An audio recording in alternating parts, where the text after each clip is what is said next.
It's a 30-minute time cap. It's 30-minute emo. Okay, shoot or shoot. Shoot. Let's talk about some healthy shit today. Hi, I'm Janie. And I'm Dan. And we are Achieve the Lifestyle. And we are here to talk about some healthy shit. Yeah. No? Okay. Yeah. What are we talking about today? Regrets. Regrets. No regrets. No regrets. Well, no regrets. So this topic came up, it kind of hit me because as part of my job, I do a lot of onboardings for people that are coming to the gym.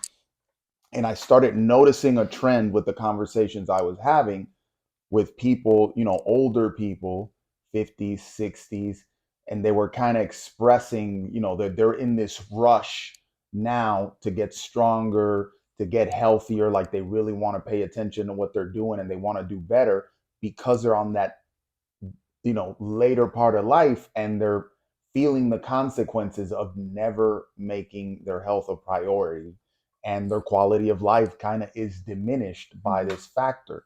So it just made me feel like, man, that's regret that I'm witnessing here time and time and time again. Like pretty much the conversation 9 out of 10 times is, oh, Coulda, woulda, shoulda. I coulda, woulda, shoulda, Yeah. taking a look at this, or I don't have any muscle, like I can barely walk, I'm in pain. That sort of thing is a conversation that I have more times than not. Yeah.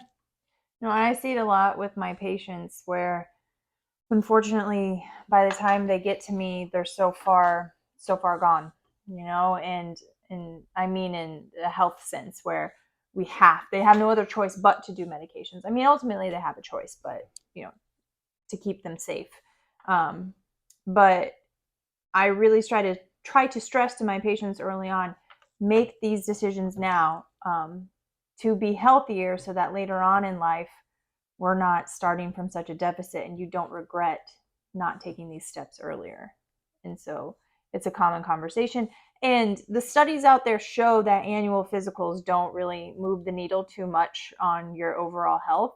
But I think that if we prioritize educating people on how to achieve a healthy lifestyle and be more healthy with their lifestyle choices, that those annual physicals could actually be beneficial for health. I just think right now at the current medical model, they don't do anything. Well, there's a lot there because I think people just show up and hope that the medical provider tells them what they, yes, but also it's also the medical provider. So they'll do labs and say your glucose is 99 and fasting, and the medical provider would be like, well, it's not in the red, so you're good job, keep it up. Or actually there should be education on that, like why is your glucose 99 when you're fasting? What's your diet like? What's your sleep like? What's your stress like? That's not happening on a regular basis. So you're saying usually people don't get the heads up that they're trending in the wrong direction until they're in the wrong place. Right, which then has led to studies show that the overall needle of health isn't moved from annual physicals. Therefore, they don't, a lot of people are like, why should I get an annual physical? Why should I go to the doctor until I feel bad? And then that's what I mean. By the time people come to me, they feel bad. And now it's too late to give time for lifestyle changes to make an impact they need to make, that we have to do medications at this time while simultaneously working on lifestyle and hopefully come off the medications in the long term. But as I had a patient yesterday reveal to me, I don't think a lot of patients understand, or a lot of people understand, that when you're on medications, that doesn't negate the need for a healthy lifestyle. And I see this with people in my personal life who are like, well, I'm on this medication, so it doesn't matter what I eat, doesn't matter what I exercise, doesn't matter what I do because I'm on the med. When actually it really fucking matters what you do. I think diabetics do that a lot, huh? Yeah. They're like, oh, I got the insulin now, so I can just eat whatever I want, and I'll fucking ride it. Be like, oh, I'm gonna eat cake. I'm gonna give myself a little bit more. That's wild. Yeah, it breaks my heart. Really, it does, because there's so much more you can do on a day-to-day to help control your blood sugar levels. Now, is it going to negate the need for insulin? No. And sometimes in even type 2 diabetics or hypertensive patients, is it going to negate the need for medicine? Maybe not. It depends on how aggressively you do your lifestyle and when we start it, but it could optimize your medications. It could lower the load of your medications, could make them more effective. It could just make you feel better even while you're on the medications. So there's a lot to be said about lifestyle choices. But getting back to the regrets of it, implementing those things as early as possible and educating the masses on what a true healthy lifestyle is very much needed. Now, as what's been popularized in the news lately, was it Tufts Medical? The food pyramid. The food thing that rated Lucky Charms Yeah. more of better quality of food than beef. Mm-hmm. So unfortunately, mass education is not correct when it comes to healthy lifestyle at all. And so I think that's a fight that we're trying to go up Yeah, against. it's these things are simpler than they're being made out to be by a lot of like mainstream sources, and it's kind of sad that people that would naturally have more attention than other people, or sources that naturally get a lot of attention because they're on TV, because they're on, widely circulated publications and things like that, are make this topic more complicated than it has to be. And then you start injecting confusion and all this other stuff with studies like that horse shit of, really steering people away from things like beef and animal products, where we're talking, oh, you should eat this thing that comes in a fucking box and it has a bunch of bullshit that you can barely pronounce what it is. And that's frustrating, because there are a lot of people like us, people with a bigger platform than us, that have that are dedicating a shit ton of energy to fighting that. Mm-hmm. And obviously they're not being published by mainstream sources, so it's an uphill battle to inform more people that you don't have to, make this thing so goddamn complicated when it comes to health. Right. Now, simplicity, as I always like to say, does not imply ease. Right. Especially with the current circumstances that we all live in, because, this modern construct that we live in does inject complexity into the issue of health.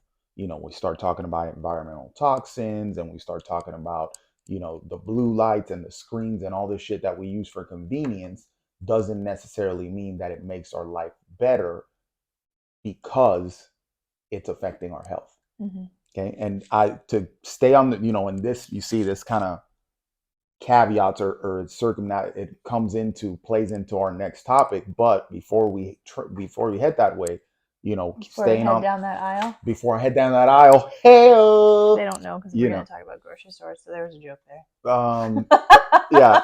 But staying on this topic of regret is the fact that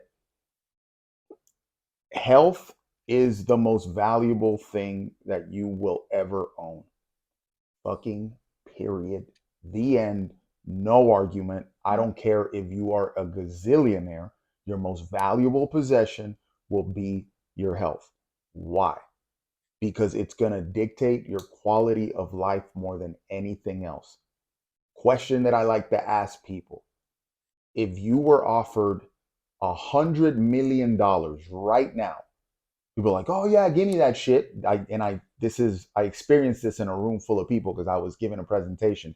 $100 million handed to you right now. Like, yeah, give it to me. But you have to weigh 400 pounds to receive it. And to keep it, you have to stay at 400 pounds.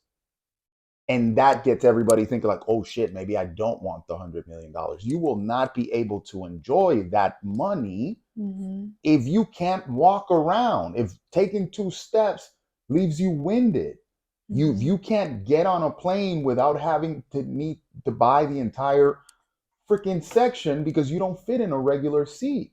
Like you can't go upstairs, all this sort of things. Your quality of life is greatly diminished. You can't go on trips because you can barely. So it makes no sense to really like just devalue health at such a point. We're like, oh, but I'm not saying I devalue health. Well, your actions day to day kind of say that you are not valuing your health. If you're not making an effort to pay attention to what you eat, if you're not making an effort to get yourself physically active, if you're not making an effort to, surround yourself with better people, then you are essentially devaluing, kicking the can around your health, which happens to be the most prized possession you have. Imagine yourself having a Lamborghini and just driving it like a bumper car. You Yeah. wouldn't do that, right? So why Yeah. do it with your health? Yeah. And I think if you talk to people who've worked in palliative medicine, geriatric medicine, hospice care, anything like that, um, it's not, it's not the possessions, it's not the, material things that people appreciate having or regret not having. Like nobody's on their deathbed being like, fuck, I wish I would have had a Ferrari. Mm-hmm. But they do regret, not being able to experience life either with loved ones or certain experiences or things like that because they were not able to, whether that's because of health or other decisions they've made. So, unfortunately, what's that saying? Like youth is wasted on the young. We don't take, I think that's the quote. Mm-hmm. Yeah.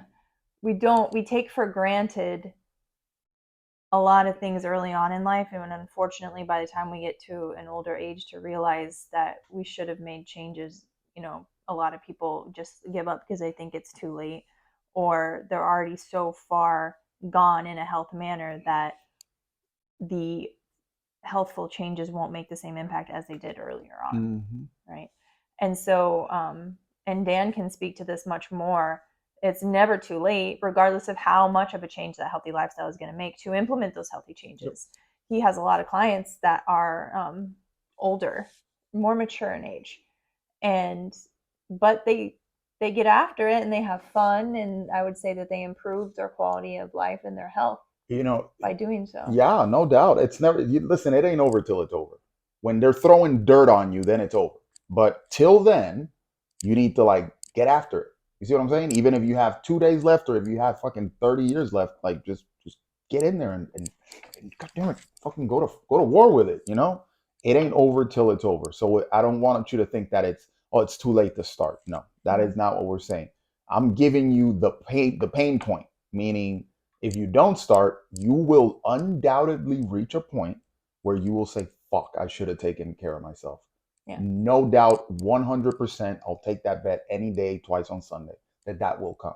Now, if you do make it a priority, now I don't see a scenario where you regret making your health a priority. You know, Sure. example yesterday, uh, this couple that I train, she's 65, he's 70. People don't believe how old they are when I tell them, these people, they're Asian and they look really freaking good. They're super active. I nothing to do with me. They came like that. So, they play pickleball and they golf and they travel and they work out and they're always moving around. And they were telling me that they had their grandkids for the weekend Mm-hmm. because the daughter was going to go traveling with her husband and they were going on a cruise or something, and they never travel unless they can take care of the children because the other set of grandparents is not healthy enough to keep up with the Gotcha. kids. Isn't that crazy? Yeah. I'm like, holy shit, if there's an advertising for fitness and health, it's that right there. The children don't trust the other parents necessarily to take long-term care of the grandkids because they are too unhealthy Right. to keep up with the kids Yeah. versus this other set of grandparents. They are super healthy and super vigorous and super active, and they can keep up with the kids and they can carry them and they can take them places and all this other stuff. Come on, man. Like there's no better commercial for, Yeah. hey, get after it, Yeah. Like that is insane to me. Yeah. And not even just the being physically active, but the food we eat, right? And Mhm. so making smart, educated choices on your food is what needs to happen early on and stay consistent throughout your life. Now, here's the shitty part: educated choices. And we are fed on a very educated Tufts medical school or Tufts College, which is prestigious. I can't remember, it's in Boston, what it's really affiliated with, gives you education that is trash. Um, and so look at our grocery stores. Segway. Yeah.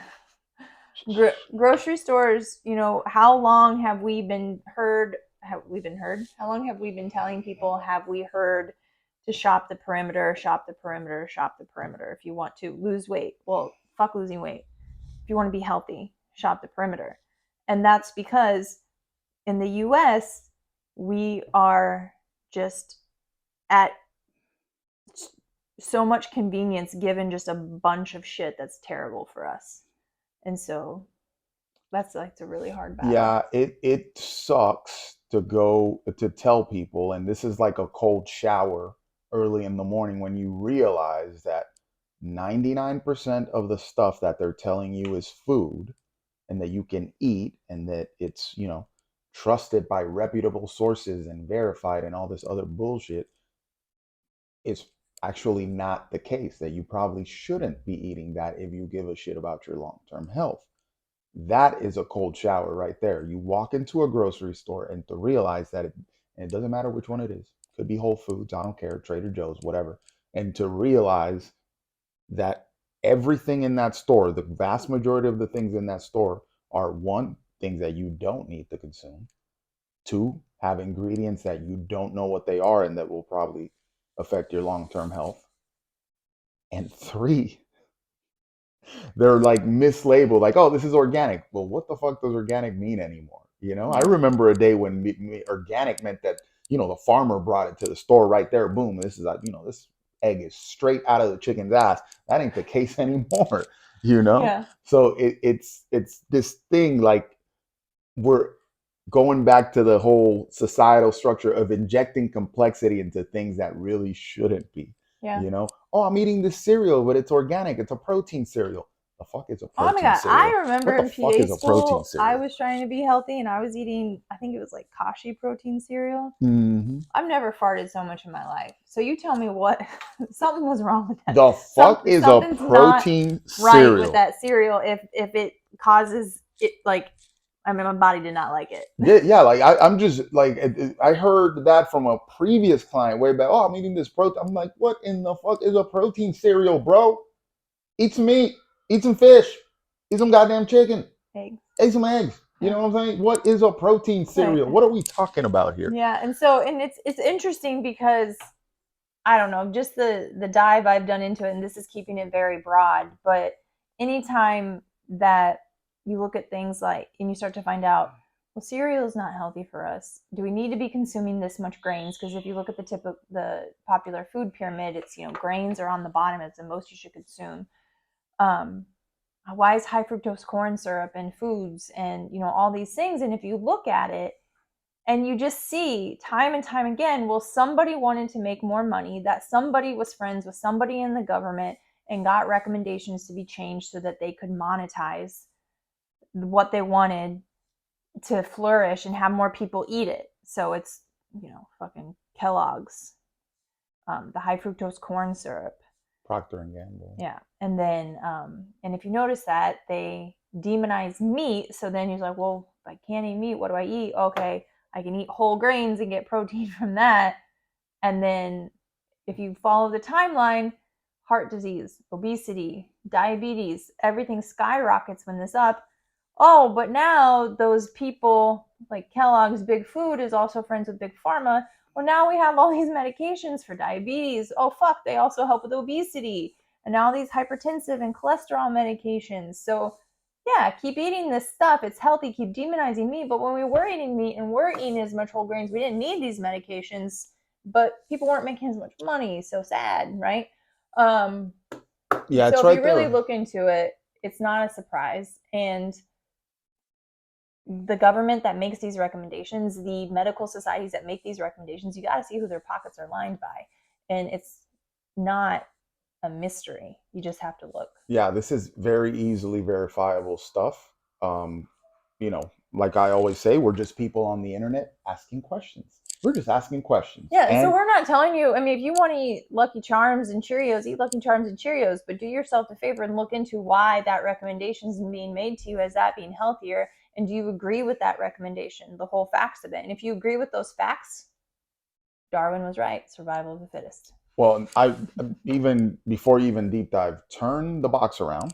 Okay, just be like whoop and look for the ingredients. And if you can tell me with every single ingredient in that fucking thing is, oh, this is this. Oh yeah, this is this. Yeah, if you can clearly denote what every single ingredient in that thing is, then go ahead. Because to me, it sounds like a fucking lab experiment. Just like The fuck? I haven't heard this since 11th grade chemistry. What the hell is this? Yeah. I don't. Nobody knows. What the hell is this thing? Nobody knows. So that is something to consider there. Going on about mystery ingredients, things like seed oils, that there's no secret here that the rise in the use of seed oils and the rise in these chronic illnesses and heart disease and all that stuff are very closely tied together. Or And they trend up at the same they time. trend So up we'll at let the you make your same own time. conclusions. Literally trend up at the same time. The trend in usage, the trend in disease. And when you go to a grocery store and you start turning things around, even things that would be in the health Oh, aisle. like we were heartbroken. We used to love this granola. Mm-hmm. And we were like, oh, it's healthy, dark chocolate. It's It was organic. so good. I used to eat the shit out of it. Just Canola oil. canola oil, rapeseed oil, So sad. safflower oil, sunflower oil. What else we got on this category? It's in everything. Vegetable oil. Vegetable oil. It's in every single thing. Every And it's single thing. hard. It's hard to not consume it because we're essentially booby trapped everywhere as Americans, Yep. with what we eat. And so, but it's if you just make a conscious effort to educate yourself on these things and then make a decision on, is this good for your health? Do you want to keep consuming it? And then move forward from there. So, but going back to the grocery stores, we have to get your food somewhere, right? And so I'm always a fan of shopping at farmers markets if able, but I haven't been doing that since we moved to Florida because I don't know where one is. But I honestly haven't taken the time to look for when one is, when or where This one is is. this is where you can tell that I do all the grocery shopping because I shop at a farmer's market. No, I'm talking about like, okay, yes, that is a farmer's market, but Shout out to Mike the Melon guy, by the way. that I'm talking like a farmer's market that's like a pop up, like when farmers are Oh coming yeah, yeah, in, yeah, yeah. backing up. That's what I'm talking about. Yes, I understand the boys is a farmer's market. I understand, Yeah. but it's still a fucking grocery store. But Mm, shopping, okay, no, no. but shopping the perimeter is what we need to do because that's fruits, vegetables, meats, dairy, eggs. If you need to get some more form of starchy carbohydrates, that's going to be vegetables. That's potatoes, squash, um, what else? Carrots, beets, and then rice. It's not processed. Obviously, you're going to have to watch your It can portions be. of You got to that. figure out which rice to buy too. You need to figure out which rice to buy. Mm-hmm. And then, if you want to consume whole grains, then just make sure you watch how much and look at the quality of the whole grain you are consuming. Yeah, and this is by no means a demonization of carbs. Like that's not what's No, no, happening no, no, here. no. It's just where you're getting your Where carbs you're from. getting You your need carbs carbs. from, yeah, and Yeah. what is in your stuff. Like don't fall for the labels, don't fall for the aisle. This is the health food aisle. Oh no, I shop at Whole Foods, so it's going to be good for me, because that is couldn't be further from the truth. Where we can go down every aisle in Whole Foods. I went to get tallow the other day, and it's right there in between the fucking safflower oil and the goddamn canola oil, the organic canola oil. There's no such thing. Interesting. But Organic canola oil. yeah, that Yeah. is that is the Maybe biggest. they just Like made it outside and not inside. I like every time I see organic canola oil, I'm like, not a thing. But Yeah. like what are we talking about here? Yeah. And if any of you have ever traveled abroad and you go to a grocery store, or the equivalent of that anywhere else, like I remember I was at one in Germany, and it's embarrassing to see the American section. It really is, because it's all ultra processed foods. That's all it is. And I have a hard time navigating around grocery stores in other countries because it's so foreign to me that the whole thing is like the produce and the meat section, and there's very minimal processed foods there. And if they are processed, they have alerts on them. Even Mexico has alerts on Oh their yeah, processed Mexico has foods. big And alerts on their so, stuff. we're one of the most educated countries. We're one of the most health conscious countries in regards to we have like the biggest healthcare system, but yet we're the most unhealthy country with comparable countries. So there's something afoot here. There's some You disconnect. have literally, for the first time in years, our life expectancy has gone down. How in the world is the most robust healthcare system in the world, supposedly one of the most advanced, have a population where the life expectancy is going down? Overutilization of healthcare and underutilization of education on how to be healthy. That's I what it mean, is.